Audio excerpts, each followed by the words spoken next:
Hey, thanks for joining me today. I want to talk today a little bit about your chocolate molds and how you can detail them and make them a little bit brighter, take them up a notch. If you look here, I have an example of a carousel horse, and it's fine. He's in white chocolate, looks nice, but you can really take that up a notch by just adding layers of colors, and I'm going to show you really quickly how to do that.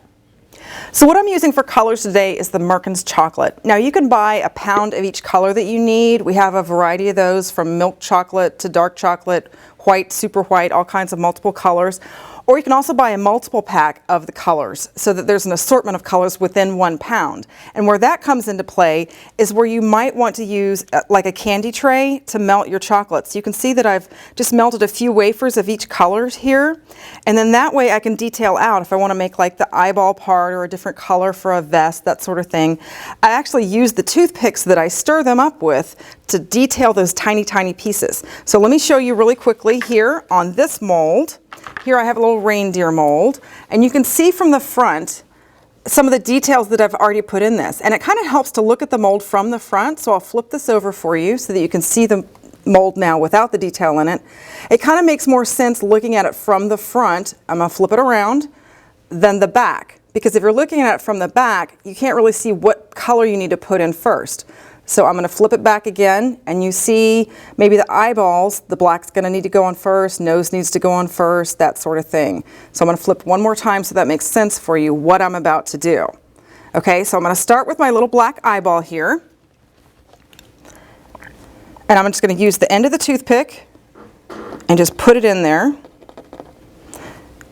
Now you can certainly use, if you have bigger areas, you're going to want to use something bigger so you're not here all day trying to get the color in on the eyeball. Like a little paintbrush might be good for a bigger area.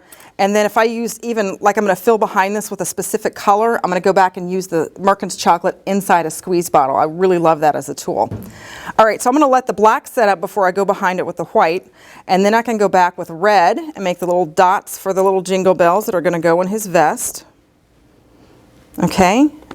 And if it's not big enough, you can go back and do it again.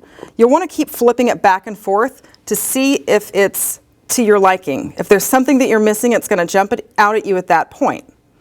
Okay, so once all this sets up, you can go through and do the hooves and do the eyeballs. However elaborate that you want to go with it, that's your choice. So what I want to do at the end of it is go back and fill in with my main color. So this reindeer is obviously going to be like a medium brown, so like a milk chocolate would be great for this. That's what I've got here. And you can see by using the squeeze bottle that I'm not going to overfill. When you overfill and spill behind it, it really has an ugly appearance. Now see where the antler is here? I just need to kind of pull the chocolate into there without overfilling. The smaller details are kind of a little bit more difficult. There's his ear, there's the antlers. Now here's a really, really good tip for you. Once you've filled this mold, you really want to get it down into those cavities. All I'm going to do is tap it on my countertop, tap, tap, tap, tap, tap. That's going to help any air bubbles that are in those little details come out from the surface so that when you flip it out, you have a nice complete surface without any air bubbles on it. And it also makes the backing nice and flat. This is the point if I'm going to turn this into a sucker that I would actually put the sucker stick in. You don't need to start with that. You can put that in once you've filled that up. So what I've got here is actually a pour box. This is a little bit deeper and a little bit different than the mint molds like I just showed you with the reindeer. So what this is a pour box of a heart. And if you can see, I detailed out the lid just like I did with the little suckers. And then the pour box, you can see how it has this cavity in here. And what that allows you to do is put the lid on and you put a little gift inside. So if you look at some of the other ones I have here, we have a sports box. This is kind of a general mold. You can put different lids on it, so that might be good to put some little treats in, maybe for the end of the year baseball party. This one here is I think an ideal for a Mother's Day gift. So you can put like some jewelry in there, something like that. And then this is one of my favorites. I've done this often, and it's really good for a father to give to a new mother with a little gift in there for thank you for having the baby. Congratulations to the couple, something like that. And then over here is just another mint mold. This is the dice and cards mold. And you can see, I think your imagination can probably already start running wild at the different colors you can put in there, the reds and the blacks and how vibrant it's going to look versus that plain little carousel mold of the horse that we showed you just a few minutes ago. Now, what I want to point out is that these have some different drying times. So the pour box, this is a thicker mold. There's a lot more chocolate in there.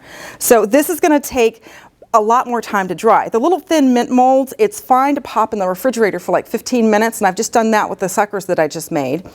And the pour boxes, you really don't want to refrigerate so much because they're so thick, they tend to crack. So the thicker molds, just let those dry, set up at room temperature for about an hour or two, maybe more if it's an even thicker mold. But this one would take about 45 minutes to an hour, and the Mother's Day box I think would take about an hour to an hour and a half. So the thicker it is, just let it rest a little bit longer.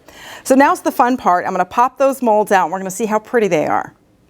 So I've brought my candy molds back out of the refrigerator. They've been in there about 15 minutes and they're ready to pop out. Now these don't have anything in them, no pan spray, no sugar, nothing like that. They're just clean and dry. So you can see how easy they are. They come right out of the refrigerator, and if you just turn it over and give it a little pop, it'll come right out in your hand.